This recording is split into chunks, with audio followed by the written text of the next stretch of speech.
for letting me, come on, let's go. Okay. Thank you.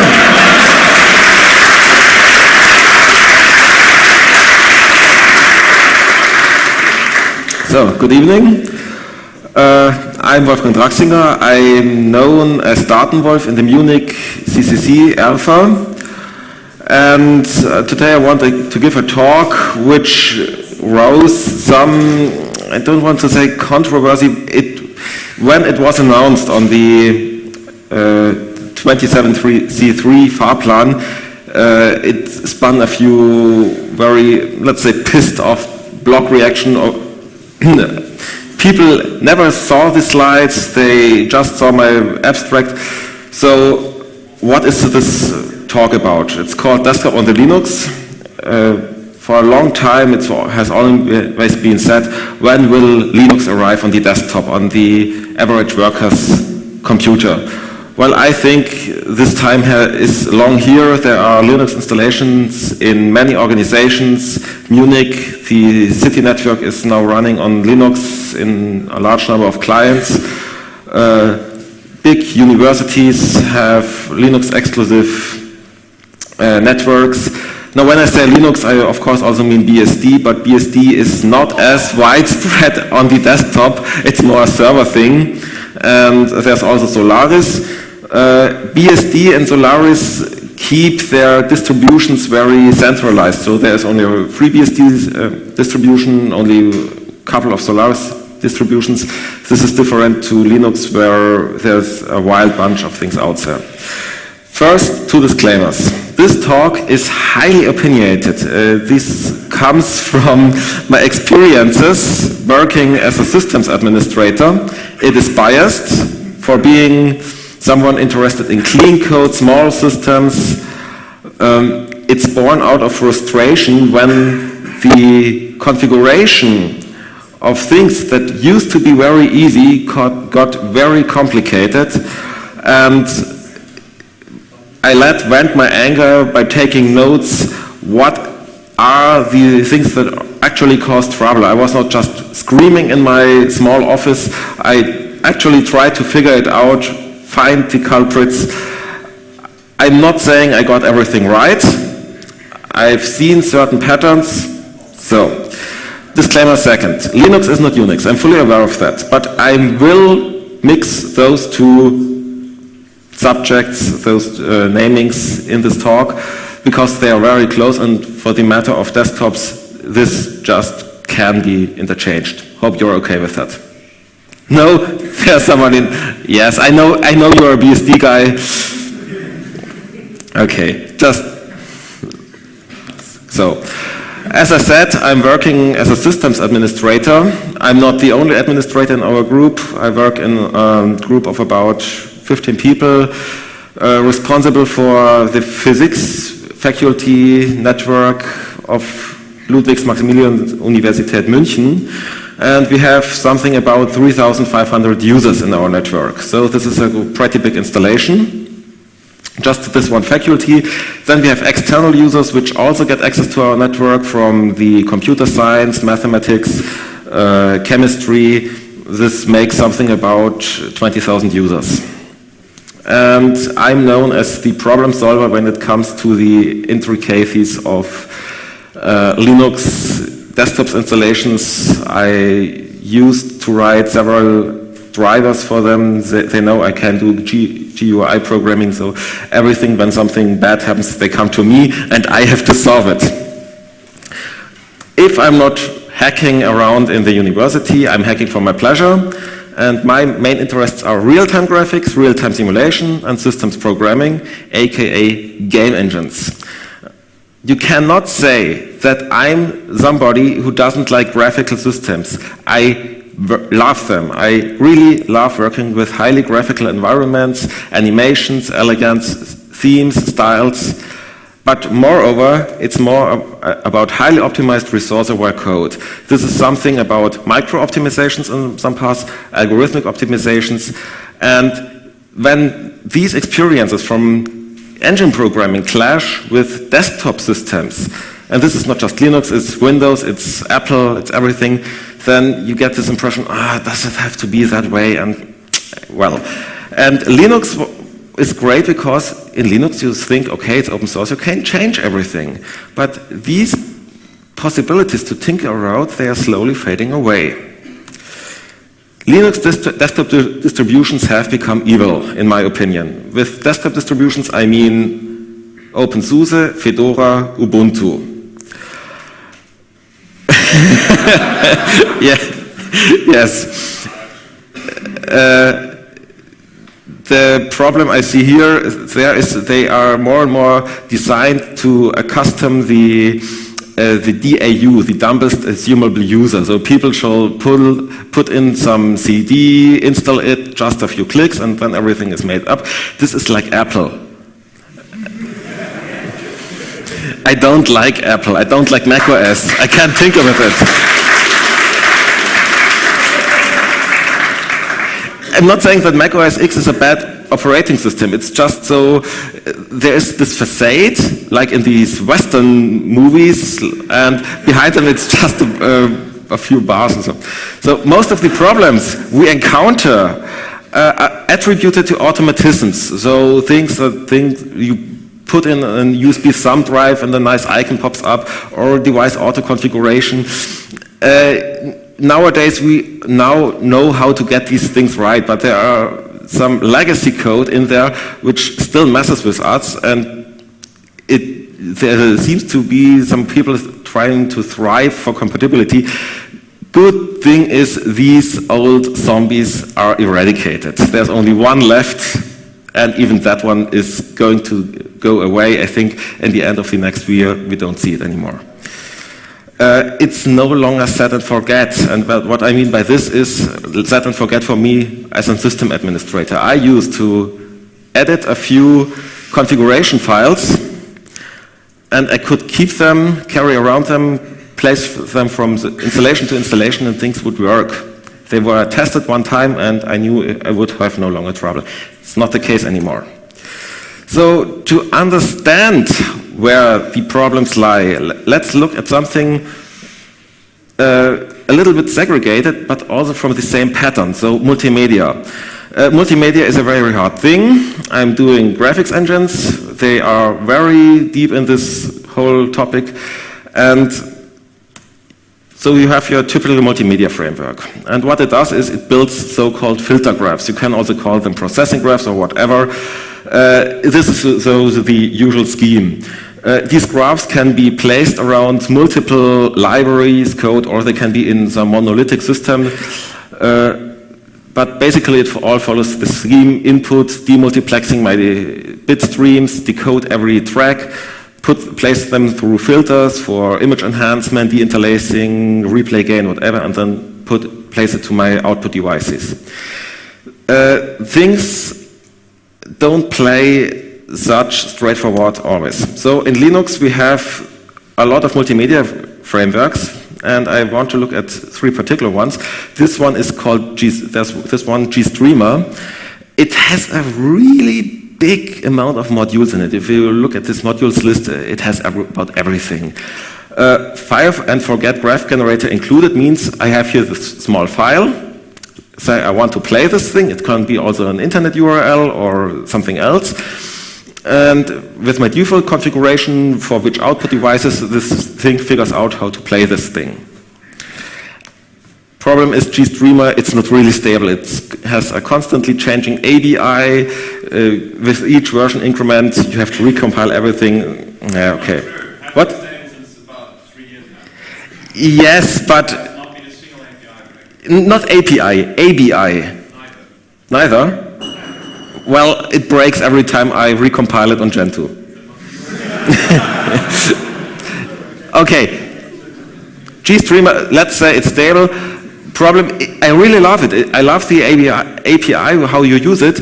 I would love to use it more, but it doesn't play out as nice as I would like to. Then we have Phonon.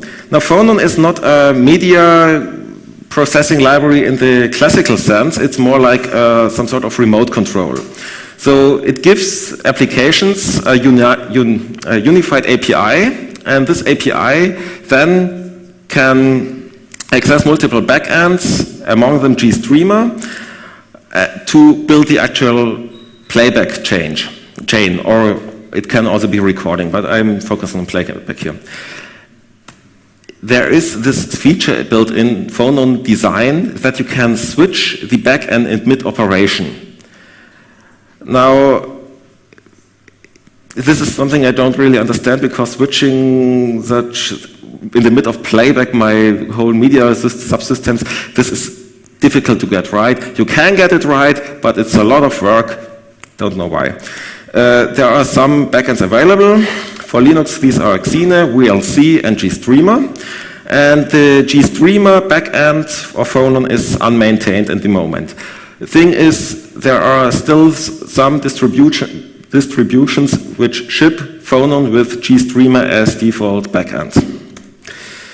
And each backend provide another filter graph building logic in addition to what the actual code in the backend can already do. So Phonon wants to build the graphs themselves. And then on most systems you will find Pulse Audio. Pulse Audio itself is not a bad idea. It has been designed as a better enlightened sound daemon. It mixes sound, provides audio capture to multiple clients simultaneously, and sound over network. So it's something like the audio equivalent to X11. It has become to some sort of media framework of its own. So you can do a lot of stuff you normally would do in your codec filter graph. Before you go to the output module, you can do that in Pulse Audio server-side too. And the combination of these three things, Phonon, GStreamer, and Pulse Audio, can have interesting results. So we have this functionality matrix. GStreamer can do about everything. And then there is this complementary functionality of Phonon on Pulse Audio. Say I want to listen to some music, and this is some, yes? The last slide was not correct. What? Could you go back? Yes? Pulse Audio doesn't do filtering. I mean, I wrote it. I know how to. You're Lennart?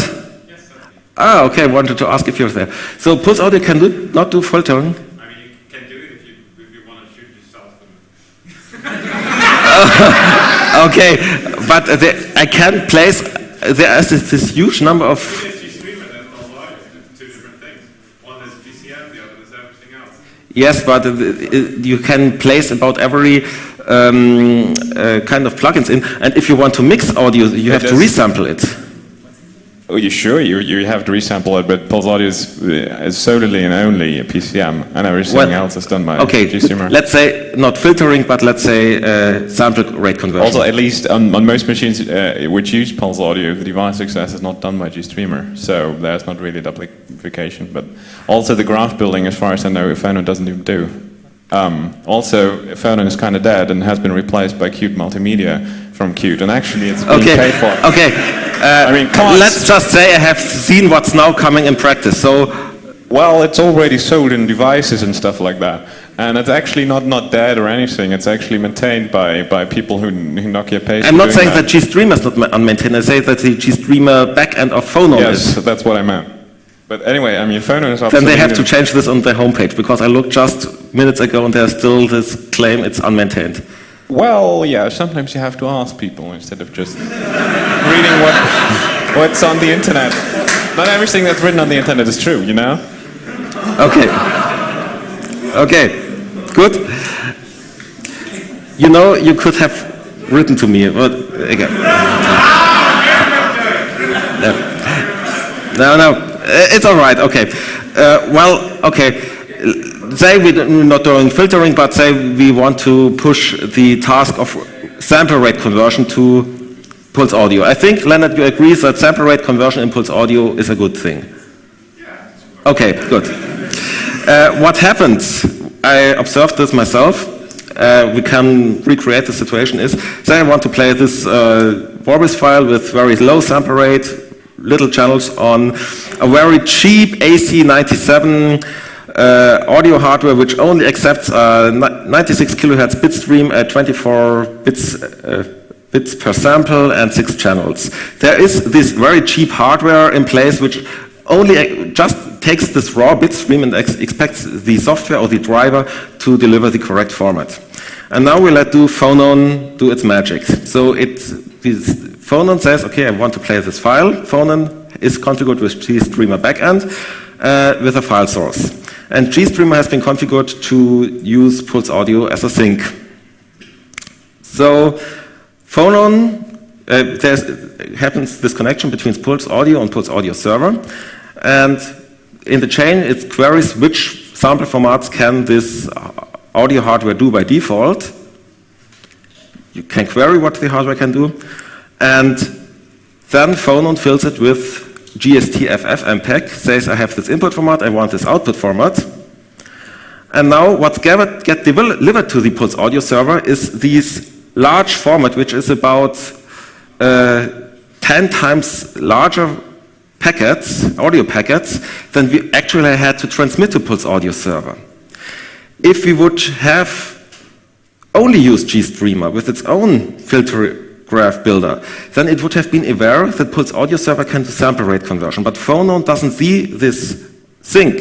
So we have layers, including the deeper layers from some higher level logic, and so we don't get the optimal data path we would like to have.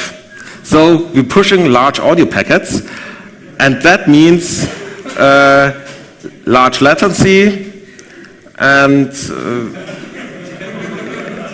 okay, you want to say something? Yes, I want to say. Yes? Speak up. You basically criticized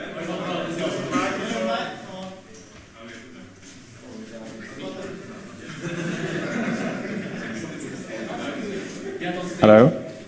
Yes?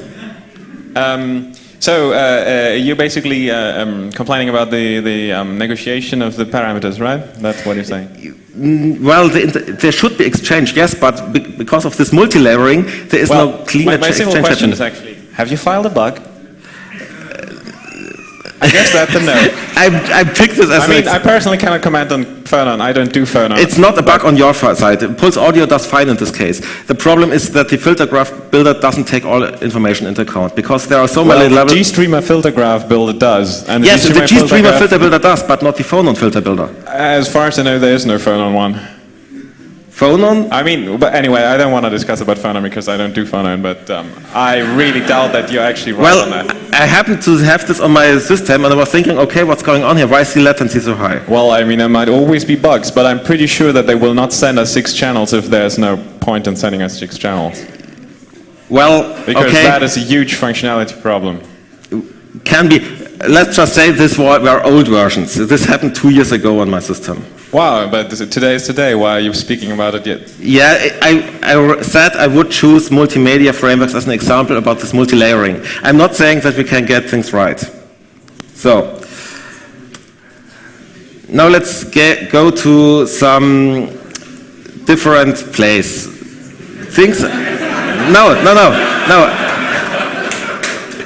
No, I choose this as an example where you can see we have multiple layers, and these multiple layers not necessarily play well together. Can we agree about that? Can you hear me? Actually, I mean, I'm a hacker of Pulse Audio, and I've also contributed to GStreamer, and we actually work very well together, and there are lots of products like yes, I know that they're working together, but it took a lot of work to get them work correctly. In fact, because there's a huge agreement between the people doing all these, not necessarily phonon, but Pulse Audio, GStreamer, and Alpha and stuff like that. I think you're doing great work. There's really tiny bit of duplication only, and it actually works very well together. But anyway. Okay, well, we have multiple layers stacked, and in my opinion, I think we should not have this deep layering. So, talking about layering. Login's complicated. Who of you knows the inner workings of GNOME Display Manager? Yes, I know you don't.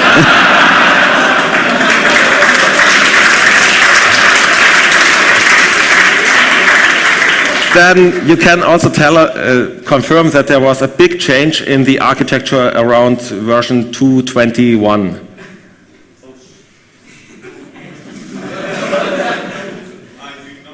I do not maintain GDM, but I'm pretty sure it's not around that version, but it got a complete rewrite, yeah. It's got a complete rewrite. Well, the exact version, it's something around 2.21. I know that from version 2.21, we had to adjust all our configuration files in our network.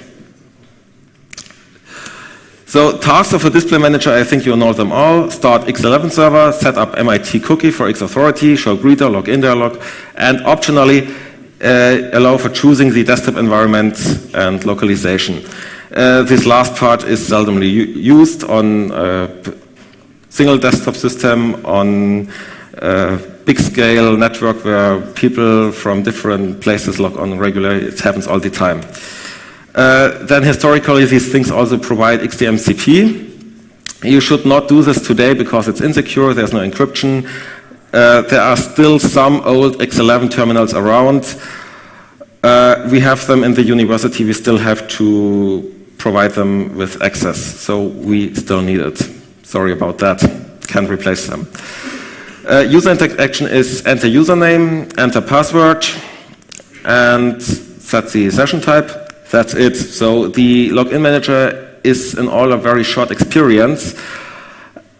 So then why make these mistakes? DGM 2.21 and above are modal. You have to do 2 clicks if you're not going through the face chooser. So if you have large user base with 3,500 users, you can't have a large facial chooser where people can click.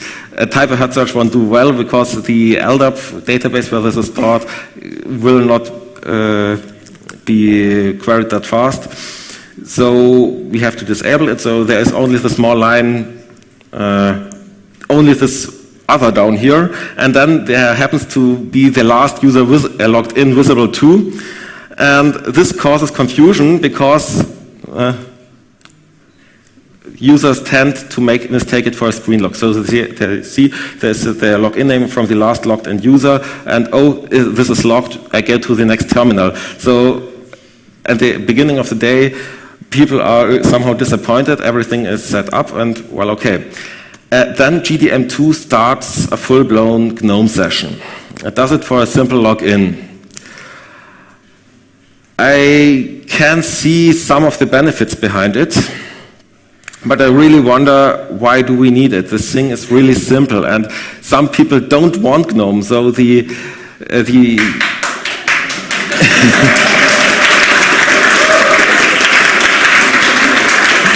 we cannot say, okay, this acts like some sort of library preloader, so that everything is swapped in, and we don't have to load from. Yes. Okay, so do you hate handicapped people? Do you hate people who do not speak English? Do you only care about your own use case for GDM? Because there is this thing, GDM needs to be a full session for a couple of reasons. First of all, we need to start screen readers. We need to start all kind of other accessibility stuff, because that is needed for accessibility. A screen reader pulls in an audio stack, because you actually need to play audio. That basically pulls in Pulse Audio. Pulse Audio might even pull in Bluetooth and the Bluetooth stuff. If you log in on the network, then you actually need to sometimes download the LDAP user list and stuff like that. How are you going to access the network if you're not running something like the Network Manager applet? Why do you need the Network Manager? Static configuration. You know, I'm not sure in what world you live, but we mostly live in a world nowadays where things are on laptops and they're being carried around. So actually, quite a few customers have asked for the ability that they can enable Network Manager applet there in the session, so that they can actually use that, so that they can actually log onto their own networks, which is actually a very, very common thing that people want to do with their computers, log into the network in the business. Well, okay, I'm going to talk about Network Manager. I will cover that. Okay, and then there's the next thing in this session. A note, however. And accessibility. So not only let's go on. There's localization. For localization, you sometimes need input methods. Input methods are basically little applications you start. Yes, but you don't need a full-blown session for that. Oh, absolutely, you do. If you pull all this together, you need Bluetooth, you need Pulse Audio, you need Network Manager. Sometimes you need input methods, you need accessibility and all that kind of stuff. Do you know what shell scripts are? Oh no, tell me. But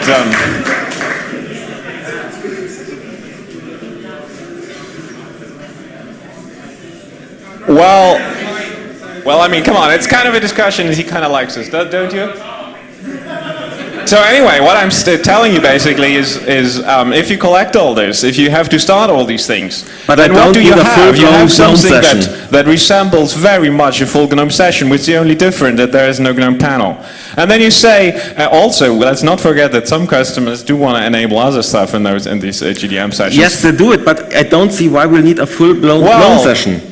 Yeah, I kind of already explained it to you, because you need to have all you said, what is a GNOME session for you? What you told me was it is just starting a couple of programs started. You just gave me a list of programs started, and the only excuse I see is, oh, I want to do this through desktop files, so I don't think you have the slightest idea what a session is actually.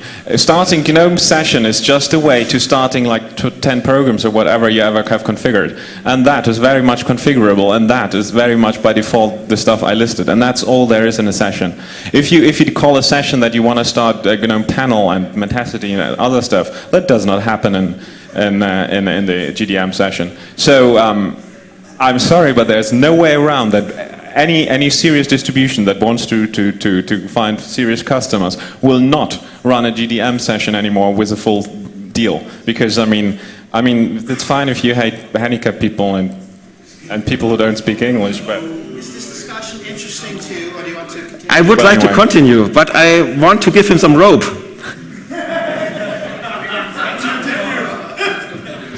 Okay, so then the new GDM, it will have, but at the moment it offers not as much configuration options than older versions. Well, arguable if you need them, it's just that way. So, this is how it looks when you start the GDM binary in first time.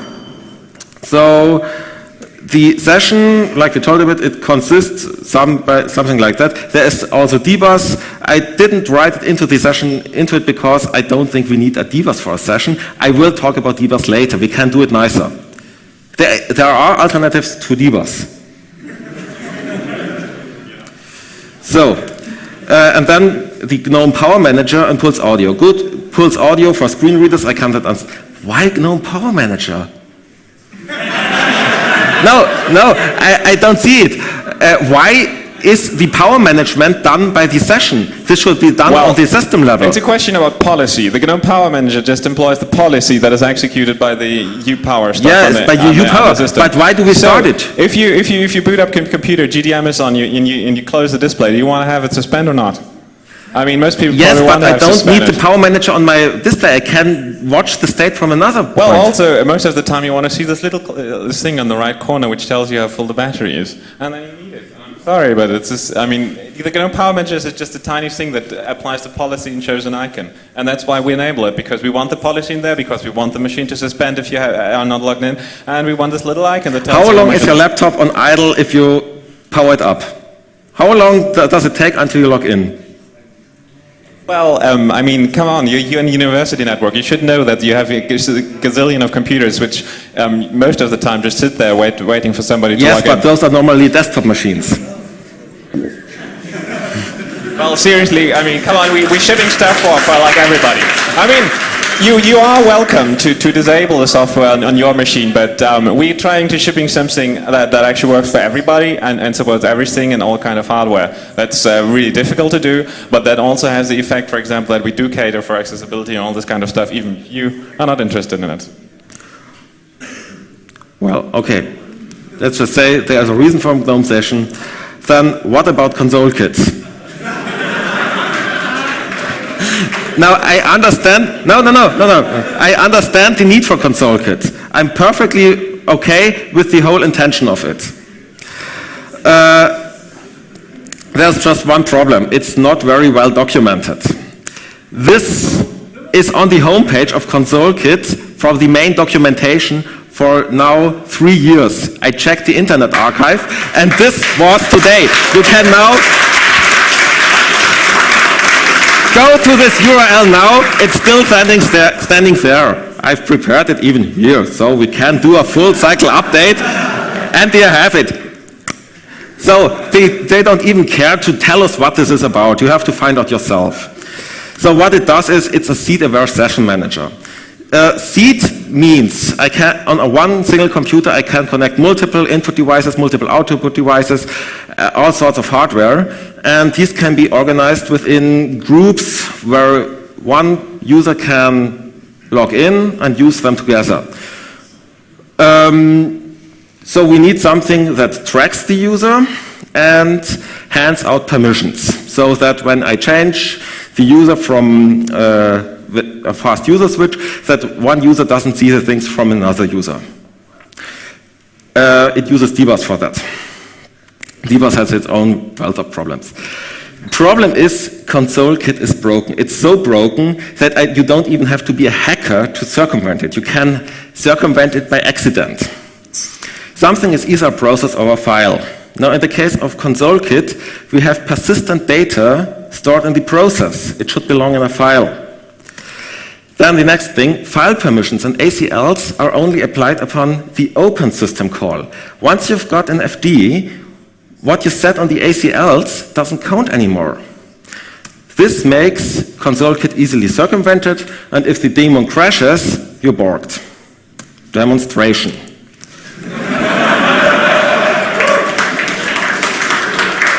So this is the most recent Ubuntu 10.10. Installed it just a few days ago in a virtual machine. And here I SSH'd, on the right side I SSH'd into this Ubuntu, and I have a look on the audio device. And who does it belong to? We have this main owner and group audio, and we see user GDM. So the GNOME Display Manager can play sounds on it. This nice, now GDM is available, or screen readers or whatever. Now I change into the user piece. It's passwordless, so here's something. And now we see user piece got the permissions on the audio device. Now we can do a fast user switch to mission, and it gets the ACL changed. First GDM, and then mission. So let me open another SSH so that I can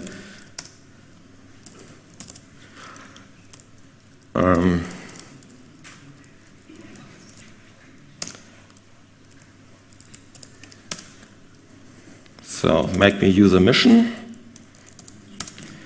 And we are looking at the audio device. This applies to every device, also video devices, what else? So at the moment, I'm user mission, and I can open the ALSA mixer to control it. So, very well. Everything all right. So, change back to piece.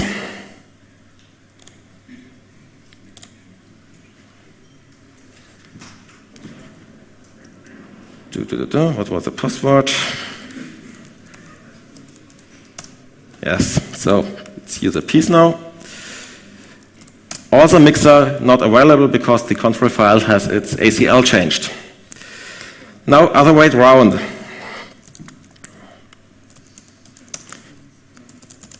Also mixer open. Change back to mission.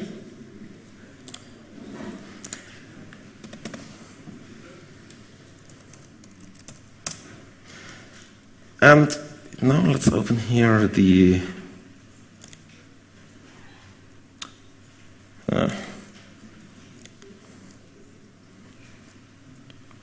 how can you guys work with this? So, have the mixer here too. Remember, this is the other user, this is mission. I can still operate on this device. Why? Because file permissions and ACLs don't apply. You can't do this afterwards. Now imagine this not being the sound control. This is in the sound control, it's at best annoying. In the worst case, you're messing up someone else's recording. Now think about this being a video camera, and you're the old brother and you want to spy on your little sister, or something like that. You just open a screen session, you open up a screen session, put a motion-aware recorder there, have it sit there nicely, and will record everything. And also, if the sister logs on and ConsoleKit tries to put everything in place, he has still access to the device. So you can't do this by just switching the ACLs. Sorry about it. And talking about that, what happens if ConsoleKit crashes? Now we will just kill it.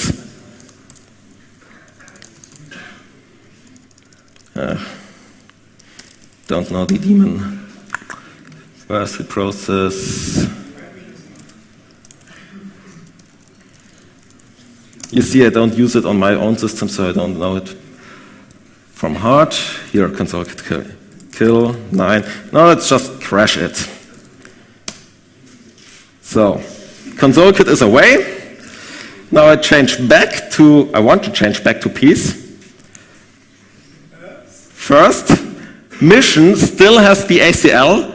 Moment, what's happening here? Why do I see a complete new login? You had a new session was opened, and now I go into my, and look what's running. Oh, there are 2 GNOME sessions for peace running. The fast user switch doesn't work once ConsoleKit crashed. And here's the problem. You shouldn't put persistent data into processes. Now, Lennart, I know in your systemd you had this idea of putting extended attributes or something in the proc file system. By the way, you're aware that, for example, if you have your session, oh my god, the session goes away, you kill the init process. Yes, but what if it crashes? Software can crash. And if you put this stuff in a file, the daemon can silently restart, get its persistent data back. By the way, what you're criticizing there is not that ConsoleKit was broken. Linux is broken in that regard because we don't have the revoke system call that exists on Solaris. In fact, when John McCann, a good friend of mine and colleague who worked and created ConsoleKit, worked on this, we were discussing all of this with the kernel people to get the revoke system call into the kernel. However, that never actually took place because it would turn out to be much, much more complex. But that is not an argument against ConsoleKit. That is just an argument maybe against Linux because we still don't have the system call. It would be an argument against the whole Unix concept. But I don't see this whole It is not against Unix because it can be made work. Because yes, but all it breaks you need is things. the revoke system Imagine call. you have a firmware update running.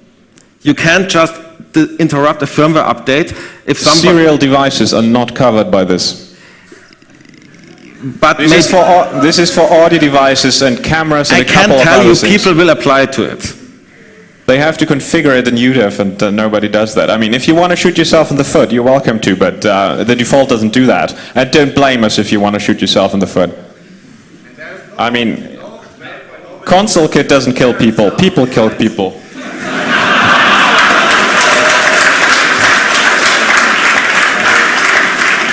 But then, well, ConsoleKit may not be a weapon of mass destruction, but it... You know, ConsoleKit is in no way a policy enforcing daemon that would No, PolicyKit itself not, but it provides the tools. It just provides notification that it changed who's in the foreground console. That's all it does. Okay, let me give... Don't criticize ConsoleKit for the fact that Linux doesn't have certain functionality. Let's go a step By the way, forward. I do maintain ConsoleKit, you know that, right? Yes, I know it. What do you think about Wayland? I love it. So, if I'm not completely mistaken, because I haven't looked too far into its implementation, but if I understand it right, you want to give direct access to dev input devices. So that's a plan. Yes. Now, here's the problem. I can open file descriptors on the dev input devices, so now you have to put things, and you're right, this belongs into the kernel. You have to set something into the kernel that you can take away people the ability to read from. The f-revoke story is not over yet. Eventually it will come. Yes, but then, let's do it right. Put something, the kernel knows namespaces. Let's add something like process namespaces, let's something add console namespaces, and organize the whole thing like seeds and input devices in such console namespace in the kernel. You know, managing things by console, access by console, is just one way to manage access. People do it in many different ways. Traditionally, it has been done with Unix group and whatever, and there's no point in raising that into anything higher. Also, I don't really buy that idea of namespaces for that, because consoles are not a kernel object, really. They're kind of like a driver object. Oh God, only 10 minutes left and there's so many to... Okay, we have to... Okay, good. Then when we talk about console kits, well, my advice is stick to the moment with PAM console. Problems. What are you saying? I mean, seriously. If it works, then it doesn't even dynamically change anything. It does everything what I need. Well, but then you don't have a problem with revoke. Either you have it or you haven't, but there's no difference at all in regards to revoke and anything between PAM console and PUB console kit. I mean, this is not fair. At least we stop know... bitching about what you want, but I mean, don't tell people that something is a solution that has exactly the same problems and a lot of more of them. Just say yes. No. Dbus. Now, Dbus is a very good idea. We have seen a lot of inter-process communication methods over the last years. Lightweight ones and heavyweight ones. I'm thinking more about the lightweight ones. There were inter-client exchange, Bonobo, Corba, DCUP. List could go on for pages. Dbus aims to replace all this. Very good idea. So the very first version, I still remember reading the initial release note, was something back 2002. I thought, yeah, that looks good. But how this is, you start sticking features into such a system, and at some point you may have lost focus on it. And I clearly say I don't share the idea for such lightweight inter-process communication things with what people of Dbus do. I don't think that everything is rainbows and unicorns. One thing I never liked about Dbus is its namespacing. So it does it like Java. You need a domain name. Everything is all in the name of the program or the domain. There are other methods to find your way around in Dbus. But still, if you look into the programs and the source code, it's done all by these identifiers of Dbus. I call this narcissistic namespaces because the names don't tell you what these things actually do. Then with every name being self-defined, every program builds its own interface. So the Dbus ID was we can do modules. We can make things interchangeable. But now if I look at the Dbus interface to Network Manager, it only works for Network Manager. I can't use the same front end for other network management systems. What if a name gets changed? Nothing unheard of. Ethereal was renamed Wireshark, VxWidgets, Windows was renamed VxWidgets. Then you have to rewrite all the code using that. You can do that. I know there's that. Can be done. But there are other namespaces in Linux. I think sysfs, it's perfectly clear. You can navigate it. Everything tells you what it does. Of all you said so far, because sysfs has never been declared what it should be. I mean, I'm good friend with Kai Sievers, who has actually implemented most of this together with Greg. And sysfs has changed its semantics like every half year since its inception. I'm not talking about what sysfs does. I'm talking about the namespace it spans. It's completely chaos. I mean, they changed from subsystem to bus and backwards and everything like that. This is not. I mean.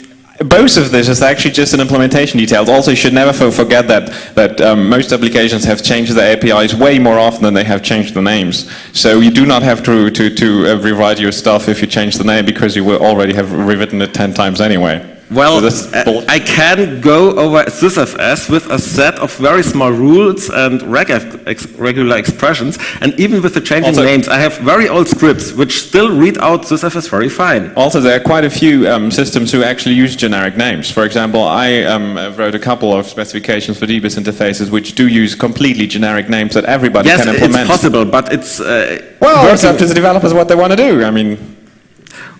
Well, Dbus does not enforce anything. Okay, Dbus does not require you to use it. We have only very 5 minutes, okay, I want to cover this. Okay, DBus has TCP transport, yes, but no authentication, no authorization, no encryption. And it's not really transparent. It is not a network protocol. End of story. Yes, but what about remote remote sessions? Spanning multiple. This never. I mean, if you log in via SSH into another server, usually what happens is that you get another SSH DBus daemon on the other server. Yes, but what if I do a remote? We do not. I mean, we had this discussion what to actually do about this, and it has been declared now. And that was mostly my work, okay, actually. But that DBus will never be shared across the network. Full stop. Yes. It does not have to be a network protocol. And that we declared this is mostly just, we made official what the status quo was. It is not a network protocol. If you think it is, then it's your own fault. But then Linux, but then what you do is you take Linux desktop's network capability away. If you want to span the applications over multiple... I'm sorry, but the DBus has been around now since 5 years and it has never been network transparent. And it's sad that you noticed by now that we took that away from you because it never was there. Okay, good. There's this TCP transport module, okay, it's appreciated. But then say you want to set up X11 sessions spanning multiple hosts. Perfectly possible. We do it all the time with measurement systems, remote, there are these nice Lycra oscilloscopes which provide you SSH windows and all the stuff.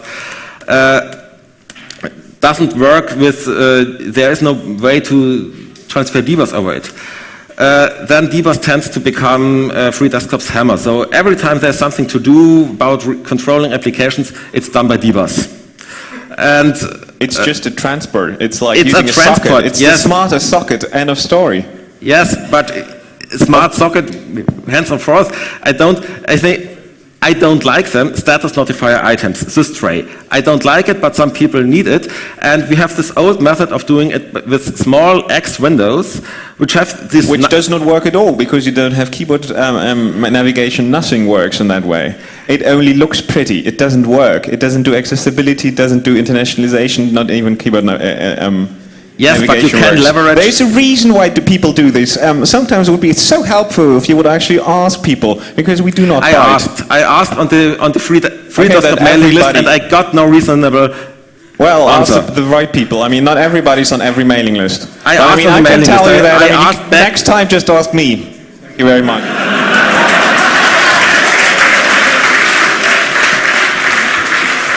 I admit when I read the first answers on the mailing list, I had cognitive dissonance. But there's one important thing. Once you get an answer, try to forget about it, read it 2 days later. And if you still have cognitive dissonance, then there's something right. But I thought, no, this doesn't make sense. So, status notifier, skip it.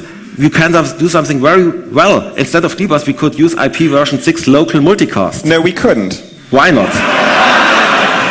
IPv6 does not provide almost anything that DBus does. It reorders stuff. It drops stuff. There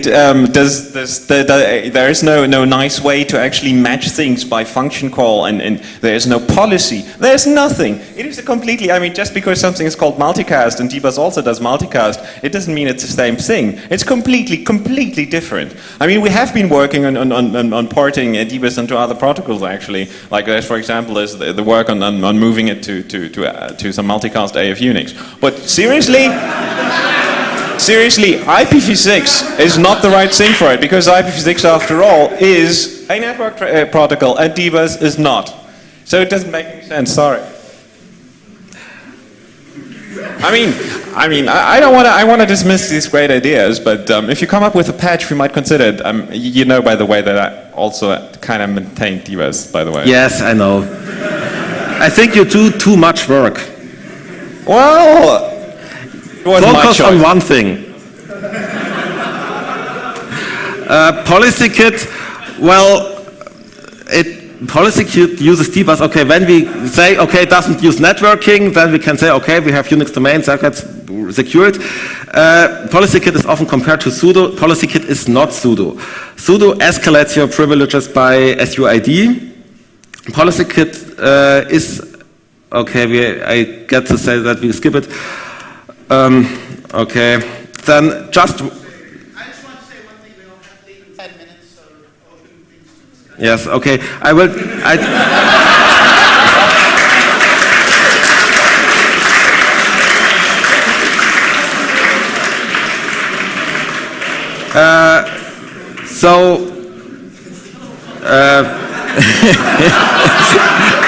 Hell is that. Hell is that. I just added it. I just added it because it's still in some distributions, and those people still using hell, I tell, please stop it. Do you agree? We have deprecated it like 2 years ago or something like that, and we did all the work But you to make see it obsolete. still in the wild. Yeah, because KDE is a little bit slow, but that's not my problem. Yes, because that's why I call it zombies. But, I mean, also, I don't really agree with the criticism on HAL, because when we did it, there was no such thing as has existed before, and this was the one attempt to figure out what we actually wanted to do. Yeah, but it worked really well. It never worked for me. Oh, it did. It enabled a lot of shit that never worked before. Okay, so last thing is, one of the things, the Ubuntu guys and the distributor guys, and I think I read it on your blog too, what really pisses me off is this attitude to say, we provide you with the programs, you shall compile it yourself. You shall not build your system yourself. I don't understand this. We want open systems. What you're proclaiming is the exact opposite of open system. I'm not proclaiming that.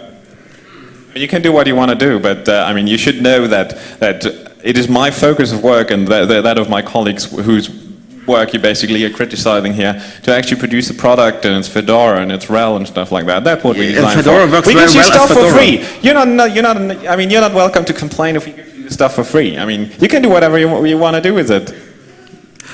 But it gets harder and harder.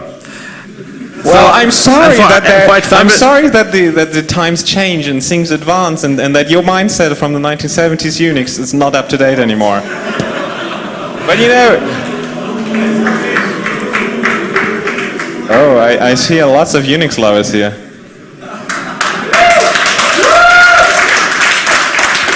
For this, I have this.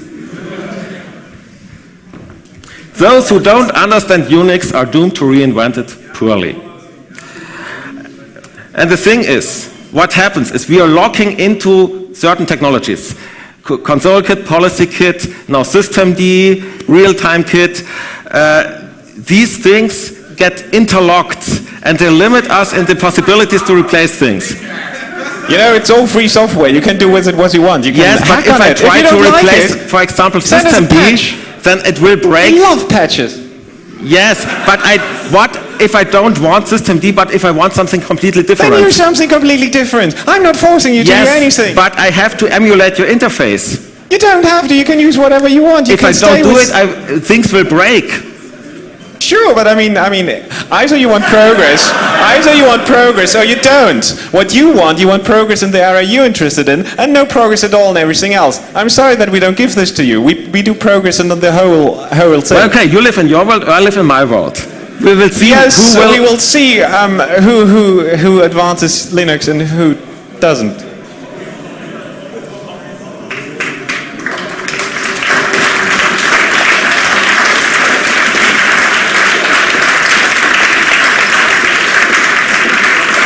No beer, no beer.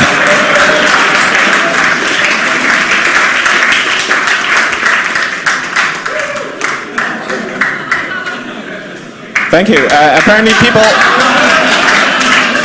Apparently some folks on the internet wanted to know who I am, but so I'm Lennart Poettering, and I actually happen to maintain quite a bit of the software, and I've wrote quite a bit of the software too. And Put you out of your misery. I'm not in a misery, actually. Be kind to him. Actually, yeah, I don't know. I mean, usually we don't get that much criticism. It might actually surprise people, but actually people... Do you see how many people use alternate window managers here? Well, here! You know, this is the problem always, that I mean, you need to think that Linux and that all of this is much more than just your own use case. We have to, I mean, we have so many people who come to us and ask for things. I mean, we are being asked by so many customers, and they have all kinds of interesting wishes, and so many different people, and we try to comply with all of them, and that's what you get. I mean, nobody forces you to use anything of this, so, yeah. What about better documentation? I mean, have you filed a bug? You don't like the, I mean, if you don't like the code, send us a patch. It's open source software. You get it for free. You get it completely for free. I just want you to love each other. Yes, I love everybody.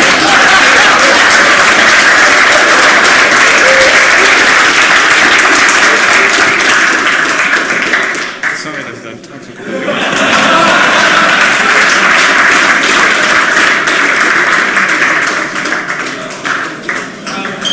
I do have one question. Yes. Would you put the slides up online? Because I would actually like to read them. Yes, they are online. There is an older version without the zombie online. The other should update this day or something. I've already uploaded it to the Panda Buff.